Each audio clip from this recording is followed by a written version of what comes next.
De disputa à Prefeitura de São Paulo a uma verdadeira disputa cinturão de UFC. Isso mesmo. Você já deve ter se deparado com as notícias do que vem acontecendo entre os candidatos à Prefeitura de São Paulo.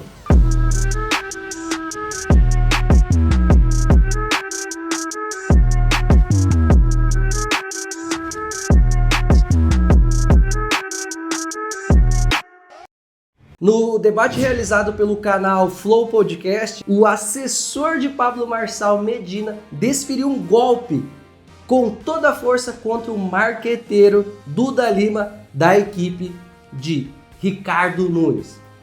O golpe ocasionou um ferimento que abriu os supercílios e encheu o corpo do marqueteiro de sangue. Naquele mesmo ato, de maneira adequada, uma das pessoas que ali estavam presentes deu voz de prisão ao assessor de Pablo Marçal. Você sabia que qualquer um do povo, inclusive você, inclusive eu, todos nós, podemos dar voz de prisão quando alguém está em flagrante delito? Isso mesmo, está lá no artigo 301 do Código de Processo Penal. Sempre que alguém estiver em flagrante delito, qualquer um do povo poderá e as autoridades deverão dar voz de prisão. E assim foi feito. Foi dado voz de prisão, porém não houve a condução do assessor de Pablo Marçal até a delegacia de São Paulo. Ele mesmo se dirigiu por vontade própria até a delegacia para esclarecer os fatos. Eu não quero realizar a defesa de ninguém que não tenha me contratado. Isso mesmo, se fechar um contrato de honorários comigo, aí sim vocês vão ver as minhas teses de defesa. Mas eu convido vocês para, nesse vídeo, refletirem comigo sobre algumas coisas que vêm acontecendo nessa corrida à prefeitura, para que nós, de maneira imparcial, possamos fazer analogia com o direito criminal, para que vocês entendam o que acontece quando se trata de punir alguém. Lá no artigo 5º da Constituição Federal diz que todos são iguais perante a lei. E também impera no nosso sistema judiciário o princípio da segurança jurídica, ou seja, que haja previsibilidade, que nós saibamos como as leis são aplicadas e como existe o procedimento de punir alguém. Porém nós, da advocacia criminal, aqueles advogados que realmente atuam diariamente na advocacia criminal, sabemos que na prática não é bem isso. Algumas pessoas são punidas de maneiras diferentes de outras pessoas. E isso não acontece somente na hora de punir. Até mesmo vocês sabem que muitas pessoas dizem que as abordagens no Alphaville é diferente das abordagens das periferias. Ou seja, existe sim no subconsciente humano um preconceito e um pré-julgamento que é realizado contra alguém que está sendo punido. Muitas vezes não se avaliam as provas, mas simplesmente pela sua condição social, cor de pele, maneira que fala, já existe um pré-julgamento dentro da cabeça das pessoas. E isso traz grandes problemas para a nossa sociedade, não só na área da advocacia criminal, mas como convívio entre todas as pessoas. Porque nós sabemos que quando estão punindo alguém que a gente não gosta, pode fazer tudo, não tem problema. O problema é só quando nos ferem. E dessa maneira, simplesmente, repetindo, sem nenhuma apologia a crime ou olhar político, simplesmente um olhar humano para reflexão. Quando o Datena deu uma cadeirada no Pablo Marçal, também foi uma agressão.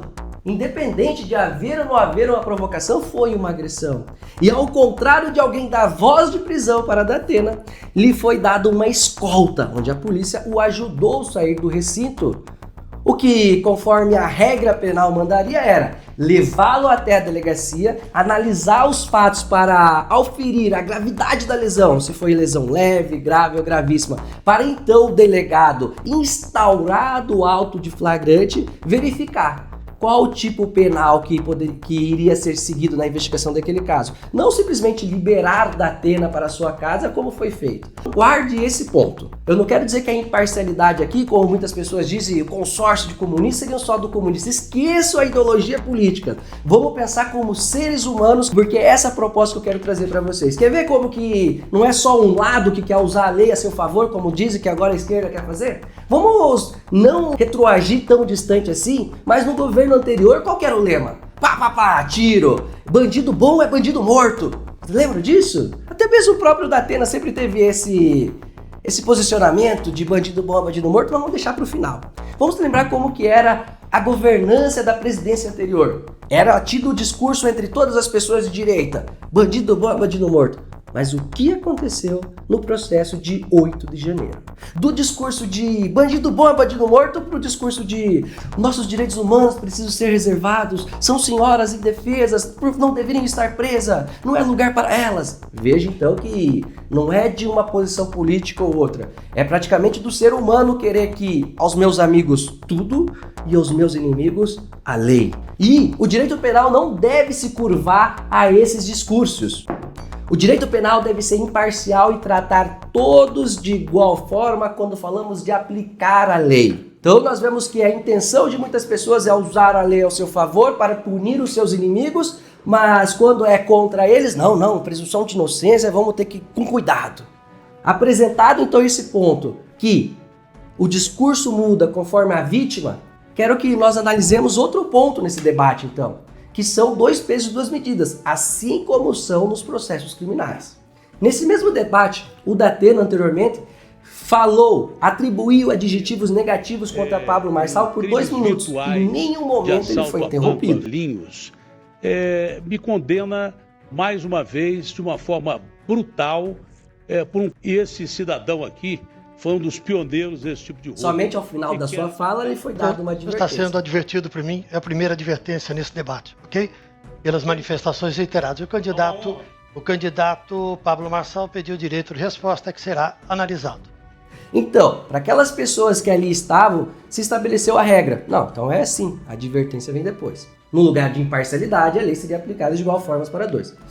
E repetindo, não se trata aqui de realizar uma defesa de A ou B, porque eu não vou defender ninguém que não tenha me contratado. Mas a reflexão faz parte da evolução humana. E nós temos que olhar todos os fatos com imparcialidade. E no momento que Pablo Marçal começou, então, no final da sua fala, dizer que iria ajudar a Polícia Federal a investigar e prender o candidato Ricardo Nunes em razão de recebimento de valores suspeitos em sua conta da sua esposa, e eu faço uma promessa de campanha para vocês. Recebido uma advertência. Ele vai para cadeia, porque aqui no estado seguraram ele.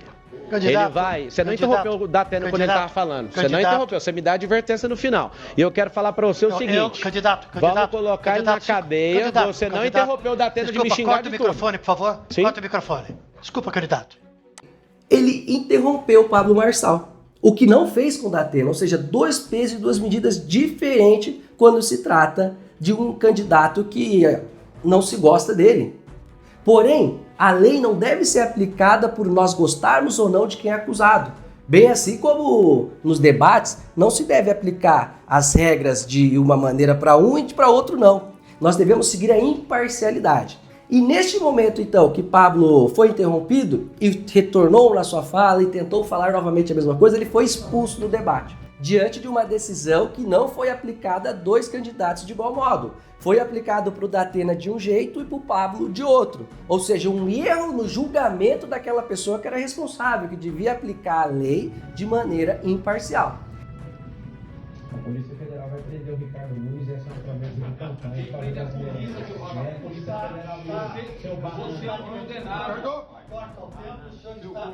E depois foi dito pela equipe de Pablo Marçal, e juntado o vídeo em suas redes sociais, que o marqueteiro de Ricardo Nunes teria xingado, tirado sarro de Pablo, e então Medina, ao tentar filmar, para ter prova, porque assim, tem que ter prova, sobre tudo que você alega é interessante ter prova. Então ele foi filmar isso do marqueteiro, e o marqueteiro teria então agredido ele, arranhando o seu peito e pegando o seu celular. E então, como um modo de reação, desferiu esse soco. Ou seja, veja só o impacto que uma decisão imparcial causou nesse debate. E assim não é diferente no processo penal. Quando uma decisão injusta é dada, a pessoa que recebe aquela pena fica se sentindo injustiçada e abandonada para o Estado. E cria grandes tendências a se revoltar contra o Estado e continuar naquela vida de crimes de que foi acusado. Sim, infelizmente a conduta dos julgadores influencia no subconsciente das pessoas que são julgadas. Porque se o mediador tivesse adotado a mesma medida que adotou contra a Datena, advertindo o Pablo somente no final, não teria causado essa revolta. E esse alvoroço. E, por consequência, esse soco. O que, por outro lado, se for verdade e comprovado essa alegação de que o marqueteiro teria agredido o primeiro Medina, O soco dele, se comprovado a proporcionalidade, pode ser tido como legítima defesa ou, no mínimo, uma diminuição de pena por injusta provocação da vítima. Porém, quais são as notícias que nós vemos hoje? Nós vemos uma endemonização do soco dado, que pode acabar com reputação e carreiras, e também pode influenciar na decisão dos juízes que não se atentarem a olhar as provas. E esse é um dos outros problemas que a advocacia criminal também encara. A mídia, o quarto poder, ele tem condições de definir sentenças, sim, principalmente em casos de tribunais do júri, quando dá repercussão àquele caso e as pessoas deixam de se atentar às provas e ficam influenciadas pelas mídias. Ou seja, a mídia tem grande influência no processo criminal. Porém, isso é um perigo inexplicável. Vejamos o caso do Gustavo Lima, que foi pedida a sua prisão e as mídias divulgando isso amplamente, e nós vemos diversos comentários dizendo como, não, para prender deve ter alguma coisa, né? Ou seja, plantando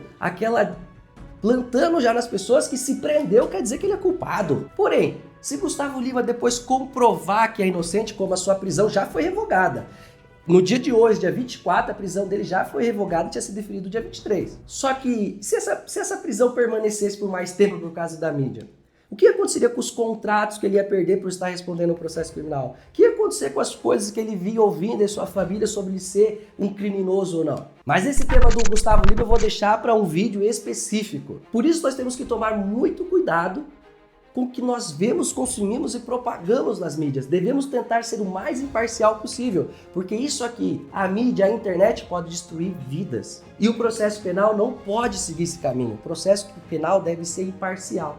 Mas então, Jefferson, quer dizer então que se a gente tiver esse olhar midiático, pode acontecer sentenças injustas influenciadas pela mídia? Como é que eu posso mudar isso então, Jefferson? Bom, primeiro você tem que entender que as leis são criadas pelos parlamentares que nós colocamos nos cargos políticos. Vereadores para as prefeituras, deputados estaduais, deputados federais, que são as pessoas que vão criar as leis. Portanto, a única maneira de você impedir que as leis fiquem sendo usadas a favor daquele que tem o poder ou intencionalmente para punir um inimigo específico, precisa observar as pessoas que vocês colocam para criar as leis, porque as leis que eles criam vão ser os que vão guiar as nossas vidas. Por isso, aproveite essa época de eleição e observe bem nos candidatos que vocês vão votar, os seus princípios, os seus valores, o que eles acreditam. Verifique se é a mesma coisa que você acredita, porque assim você vai ter certeza que se ele cria uma lei, vai estar seguindo o que você acredita. Porque depois da lei criada, ela tem que ser seguida. Então veja o que está acontecendo na Prefeitura de São Paulo. Nós podemos olhar com um olhar mais amplo, já que tomou toda essa mídia, para pensarmos em quem nós votamos para fazer as nossas leis e também para quem vai gerir os nossos recursos, os cargos executivos, prefeito, governador, presidente. Nós precisamos observar quem são os candidatos que irão gerir os nossos recursos, porque as decisões deles influenciam diretamente na nossa vida. Mas aqui não é um vídeo para política, como eu tinha dito, é só para causar uma reflexão mais profunda sobre o direito criminal. Voltando então para o fato que possivelmente Medina possa ter se defendido, veja que há uma total mudança no cenário quando falamos de direito penal. Porque todo aquele que causa uma agressão injusta a alguém, causa uma lesão, deve ser responsabilizado. Mas responsabilizado de maneira imparcial. E diante dessa possibilidade de que Medina teria agido em legítima defesa, eu quero fazer um questionamento para vocês agora. Qual que é a opinião de vocês? A agressão perpetrada por Medina contra o marqueteiro Duda Lima, injusta agressão, tem que ser punido, tem que ser preso? Ou ele agiu em legítima defesa, tem que ser verificado e nenhuma pena ser aplicado, ou no máximo deveria reduzir a sua pena por injusta provocação da vítima? E também comenta aqui embaixo o que você acha. Será que as leis e as regras estão sendo aplicadas de maneira parcial ou está tendendo para um candidato ou para outro? Comenta aqui embaixo nos comentários que eu quero ler, discutir de maneira educada com todos e aprender com vocês. Mas eu espero que vocês tenham entendido qual é a mensagem desse vídeo. Nós precisamos olhar também como a sociedade está julgando isso. Porque olha só, quando o Pablo Marçal levou a cadeirada do Datena, todo mundo passou pano, falou, não, tudo bem, é um idoso, não tem problema. No debate seguinte, quando o Datena fica 2 minutos agredindo verbalmente o Pablo, ninguém parou. Quer dizer então que o idoso pode xingar e agredir as pessoas sem nenhuma consequência? Nós sabemos que não. O problema é que muitos já não gostam de Pablo Marçal, seja por achar ele narcisista, achar ele manipulador, achar ele muito maluco, então acham que qualquer punição contra ele está suficiente. Mas vamos parar para pensar. Quando se tirava a vida de judeus, tudo bem, eu não fiz nada, eu não sou judeu. Quando se tirava a vida de negros, não, tudo bem, eu não sou negro, não fiz nada. Mas e quando for contra você? A quem você vai pedir ajuda? Se todos os outros já foram punidos, ninguém vai te defender. É por isso que ao aplicar a lei, ao tomar uma decisão de punição, devemos analisar de maneira imparcial, sem deixar que os nossos anseios ou crenças pessoais ajudem a punir a pessoa que está sendo acusada. Ou seja, se fosse para ter uma equidade, uma imparcialidade, a cadeirada de Datena dava também deveria ter sido levada à delegacia.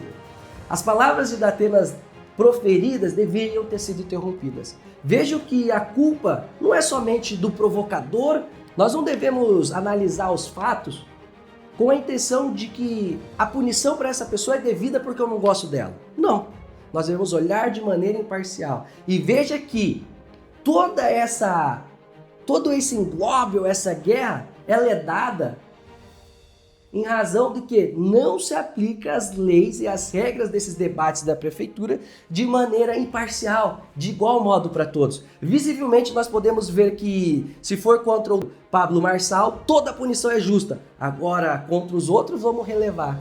E isso causa uma revolta e faz com que cada vez ele fique criando essa imagem, entregando que é ele contra o sistema, ele, o povo de Deus. E os próprios adversários que ficam fortalecendo isso ao aplaudirem a aplicação de regras imparciais. Porque se a regra fosse aplicada de igual modo, outros candidatos, como já dito da Datena, teriam sido punidos e não haveria nenhum problema em punir Pablo. Ou ainda acredito que ele maneiraria, pois ele veria que a lei está sendo aplicada de igual modo. E como eu disse, esse não era um vídeo político, é um vídeo de imparcialidade sobre o direito criminal. Pois assim como claramente muitas pessoas conseguem identificar a aplicação de norma parcial, acontece no nosso judiciário brasileiro.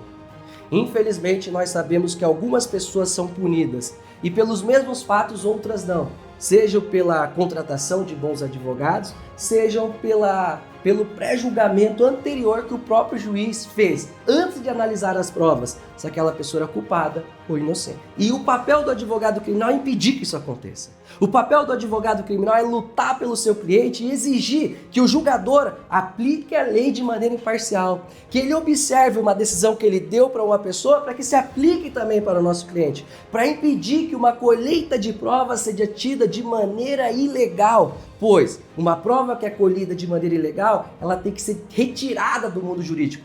O Código Penal já diz isso. E retirando as provas, se não existe prova, mesmo que o juiz acredite na culpa da pessoa, tem que absolver porque não existe prova. Pois nós já tivemos muitos exemplos na história que pessoas são sim condenadas sem provas.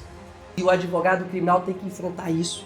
Veja então que o papel do advogado criminal é muito além do que vocês podem pensar. Fica claro e visível que uma absolvição que um advogado teve não é porque ele é vendido, ele é defensor de bandido, não. Foi porque ele conseguiu fazer com que o juiz observasse a lei e fosse imparcial. Aplicasse a lei de maneira pura, sem nenhum tipo de preconceito. E esse é um trabalho muito difícil. Por isso que a mensagem aqui é, observe. Do nada, você pode precisar de um advogado criminal. Seja porque você perdeu o controle, deu cadeirada em alguém, seja porque você perdeu o controle através de ofensa e agrediu alguém. Se você perder a cabeça ou por transações com pessoas que estão sendo investigadas de processos que você nem precisa saber, de repente a Polícia Federal está à sua porta com mandado de busca ou até mesmo surpreendido com mandado de prisão, você vai precisar, nesse momento, de um advogado criminal. Por isso que, de todas as profissões, você precisa ter um contato de um advogado criminal de confiança à disposição de você. Um advogado criminal que você confie, que você saiba que ele sabe como funciona o sistema, que ele tenha firmeza e combatividade para lutar pelo direito de aplicar a lei de maneira neutra no seu caso. Caso você não tenha um advogado de confiança, saiba que eu estou aqui para lutar por você. O meu nome é Jefferson Silva, eu sou advogado criminal, e eu tô aqui para lutar pela sua liberdade. Pessoal, espero que vocês tenham gostado desse vídeo aqui, mais um vídeo pro YouTube. Sei que fazia tempo que eu não aparecia, mas de vez em quando eu venho trazendo os assuntos assim para vocês. Deixa o like, compartilha esse vídeo, não deixa de comentar, quero saber a sua opinião e fala aí. E quem você vai votar? E principalmente, entendeu? Está entendendo a importância do advogado criminal? Eu te disse que nesse canal aqui você ia começar a gostar e entender a importância do advogado criminal. Até o próximo vídeo.